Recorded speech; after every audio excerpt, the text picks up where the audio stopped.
തിരുവചന പ്രദീപത്തിലേക്ക് ഏവർക്കും സ്വാഗതം. ഒരിക്കൽ കൂടെ ദൈവത്തിൻ്റെ വചനം ചിന്തിക്കുവാൻ ദൈവം നമുക്ക് നൽകിയ ഈ നല്ല അവസരത്തിനായി നമുക്ക് ദൈവത്തിന് സ്തോത്രം ചെയ്യാം. ഇന്നത്തെ ചിന്തയ്ക്ക് ആധാരമായി ന്യായാധിപന്മാരുടെ പുസ്തകം 6ഉം 7ഉം അധ്യായങ്ങളാണ് തിരഞ്ഞെടുത്തിരിക്കുന്നത്. ഇസ്രായേൽ ജനം ദൈവത്തിന് അനിഷ്ടമായുള്ള കാര്യങ്ങളെ ചെയ്തതുകൊണ്ട് ദൈവം അവരെ മിദ്യാന്യരുടെ കയ്യിലേൽപ്പിച്ചു. 7 സംവത്സരം മിദ്യാന്യർ അവരെ പല നിലകളിൽ ഉപദ്രവിച്ചു. ഒന്നാമത്, അവർ തങ്ങളുടെ സ്വന്തം വാസസ്ഥലം വിട്ട് മലകളിലേക്കും ഗുഹകളിലേക്കും ഓടിപ്പോകേണ്ടി വന്നു. അവരുടെ സ്വാതന്ത്ര്യം നഷ്ടമാക്കിയെന്ന് സാരം. നാം സ്വന്തം ദേശത്തിലും ഭവനത്തിലും അനുഭവിക്കുന്ന സന്തോഷം ഒരിക്കലും മറ്റൊരു സ്ഥലത്തിൽ ലഭിക്കുകയില്ല. സ്വന്തം ദേശത്തു നിന്നും നിഷ്കാസിതരായി എന്ന് മാത്രമല്ല, അവരുടെ ആഹാരം നശിപ്പിച്ചു കളയുന്ന ക്രൂരമായ പ്രവൃത്തിയാണ് മിദ്യാന്യർ ചെയ്തത്. ആടുമാടുകളെയും കൃഷികളെയും എല്ലാം അവർ നശിപ്പിച്ചു. ഇസ്രായേൽ ജനം എല്ലാം ഉപേക്ഷിച്ചു പോയിരുന്നു.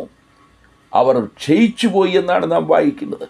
അവർ ദൈവത്തോട് നിലവിളിച്ചു. ദൈവം അവർക്ക് ഒരു രക്ഷകനെ നൽകി. ആ രക്ഷകൻ്റെ പേരാണ് ഗിദെയോൻ. വളരെ ധൈര്യശാലിയായ പരാക്രമശാലിയായ ഗിദെയോൻ വളരെ ശക്തമായി മിദ്യാന്യരോട് പോരാടി അവരെ ഒരൊറ്റ മനുഷ്യനെപ്പോലെ തോൽപ്പിക്കുന്ന സംഭവം നാം ഈ ഭാഗത്ത് ദർശിക്കുന്നു. ഗിദെയോനോട് ദൈവം പറയുന്ന വാക്കുകൾ ശ്രദ്ധേയമാണ്. യഹോവ നിന്നോട് കൂടെയുണ്ട്, ഈ ബലത്തോടെ പോക എന്ന് പറഞ്ഞ് ദൈവം ഗിദെയോനെ ശക്തീകരിക്കുന്നു. മാനുഷിക ശക്തി കൊണ്ട് മിദ്യാന്യരെ പരാജയപ്പെടുത്തുവാൻ കഴിയുകയില്ല.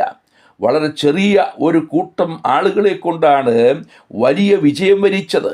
ദൈവം നമ്മോട് കൂടെയുണ്ടെങ്കിൽ നാം കാണുന്നത് നമ്മുടെ വലിയ ശത്രുവിനെയല്ല, ആ ശത്രുവിനെ നിസ്സാരമായി കാണുവാനും ശത്രുവിനെ പരാജയപ്പെടുത്തുവാൻ കഴിയുന്ന ദൈവത്തിൻ്റെ ശക്തി നമുക്ക് മനസ്സിലാക്കുവാനും കഴിയും.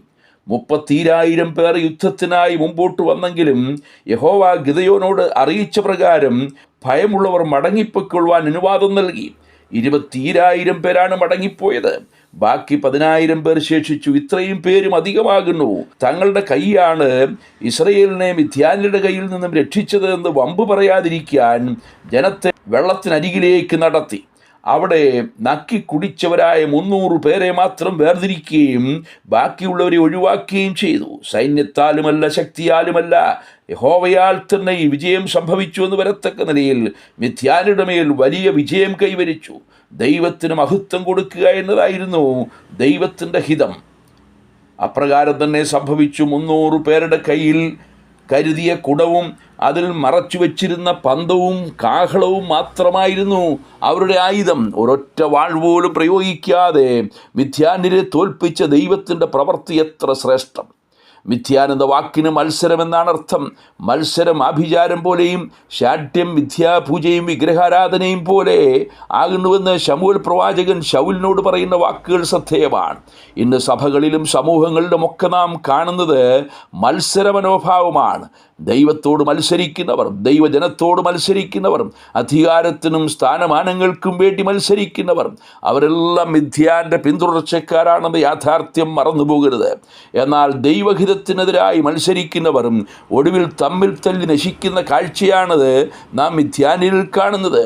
ഗിദെയോനും സൈന്യവും തങ്ങളുടെ ശക്തി പ്രയോഗിച്ചില്ലെങ്കിലും രാത്രിയുടെ മധ്യാമത്തിൽ കുടത്തിൽ മറച്ചു വച്ചിരുന്ന പന്തങ്ങൾ കുടമുടച്ച് പ്രകാശിപ്പിക്കുകയും കാഹളമൂതുകയും ചെയ്തപ്പോൾ മിദ്യാന്യപാളയത്തിൽ ശത്രു ചിതറിയോടി അവർ തമ്മിൽ തല്ലി നശിക്കുവാനിടയായി. ആ ശത്രു പാളയത്തിൽ കടന്നിരിക്കുന്നുള്ള ചിന്തയിൽ അവർ പരസ്പരം വെട്ടി മരിക്കുകയാണുണ്ടായത്. അങ്ങനെ മിദ്യാന്യരുടെ മേൽ ദൈവത്തിൻ്റെ ശക്തി തെളിയിക്കപ്പെട്ടു. മത്സരികൾ വരണ്ട നിലത്ത് പാർക്കും എന്ന വചനം ഇവിടെ അക്ഷരാർത്ഥത്തിൽ നിറവേറി. അതുവരെ ഇസ്രായേലിനെ മലകളിലേക്കും ഗുഹകളിലേക്കും ഓടിച്ചു കളയുകയും അവരുടെ ധാന്യങ്ങൾ നശിപ്പിച്ചവരെ പട്ടിണിക്കിട്ട് കൊല്ലുവാൻ ശ്രമിച്ച മിദ്യാന്യരും ഇവിടെ ദയനീയമായി പരാജയപ്പെട്ടിരിക്കുന്നു. പ്രിയരെ, നമ്മെ നശിപ്പിക്കുവാൻ ശ്രമിക്കുന്ന ശത്രു നമ്മിൽ തന്നെയാണ്. മിദ്യാൻ്റെ മത്സര മനോഭാവം നമ്മിലുണ്ടെങ്കിൽ അത് നാശത്തിന് കാരണമാകുമെന്നാൽ ദൈവകൃപയിൽ ശരണപ്പെട്ടുകൊണ്ട് നാം വെറും പാത്രങ്ങൾ മാത്രമാണെന്നും ദൈവത്തിൻ്റെ ശക്തിയാകുന്ന പരിശുദ്ധാത്മാവ് എന്നിൽ വ്യാപരിച്ചെങ്കിൽ മാത്രമേ ദൈവമേ, എന്നെ നശിപ്പിക്കുവാൻ ശ്രമിക്കുന്ന പാപ സ്വഭാവങ്ങളിന്മേൽ വിജയം വരിക്കുവാൻ കഴിയുള്ളത് മനസ്സിലാക്കി സമ്പൂർണ്ണമായി ദൈവത്തിൽ ആശ്രയിക്കേണ്ടിയിരിക്കുന്നു. ബലം നിന്നിലുള്ള മനുഷ്യൻ ഭാഗ്യവാൻ. ഇങ്ങനെയുള്ള മനസ്സിൽ സിയോനിലേക്കുള്ള പെരുവഴികളുണ്ടെന്ന് തിരുവചനം പറയുന്നു. എങ്കിലും ഈ അത്യന്ത ശക്തി ഞങ്ങളുടെ സ്വന്തമെന്നല്ല, ദൈവത്തിൻ്റെ ദാനമത്രേ എന്ന് പറയേണ്ടതിന് ഈ നിക്ഷേപം ഞങ്ങൾക്ക് മൺപാത്രങ്ങളിലാകുന്നു ഉള്ളത് എന്ന് 2 കൊരിന്ത്യർ 4-6 വായിക്കുന്നു. നമ്മിൽ പകർന്നിരിക്കുന്ന അത്യന്ത ശക്തി തിരിച്ചറിഞ്ഞ് നമ്മുടെ ആത്മീക നന്മകളെ നശിപ്പിക്കുവാൻ ശ്രമിക്കുന്ന എല്ലാ പൈശാചിക പോരാട്ടങ്ങളെയും പരാജയപ്പെടുത്തി വിജയകരമായൊരു ക്രിസ്ത്യ ജീവിതം നയിക്കുവാൻ ദൈവത്തിൻ്റെ പരിശുദ്ധാത്മാവ് നമ്മെ സഹായിക്കട്ടെ. കർത്താവിൻ്റെ നാമം ഇന്നും എന്നേക്കും മഹത്വപ്പെടുമാറാകട്ടെ. സ്വർഗീയ പിതാവേ, ഇന്ന് മത്സരമുള്ളൊരു ലോകത്തിലാണ് നിങ്ങൾ ജീവിക്കുന്നത്. ഞങ്ങളിൽ തന്നെയും ഞങ്ങളെ നശിപ്പിക്കുന്ന എല്ലാ ജഡത്തിൻ്റെ പ്രവർത്തികളെയും മരിപ്പിച്ചുകൊണ്ട് വിജയകരമായൊരു ക്രിസ്ത്യ ജീവിതം നയിക്കുവാൻ ഞങ്ങൾക്ക് കൃപ ചെയ്യണമേ. പ്രാർത്ഥന കേട്ടതുകൊണ്ട് സ്തോത്രം. യേശു കർത്താവിൻ്റെ വലിയ നാമത്തിൽ തന്നെ. ആമേൻ.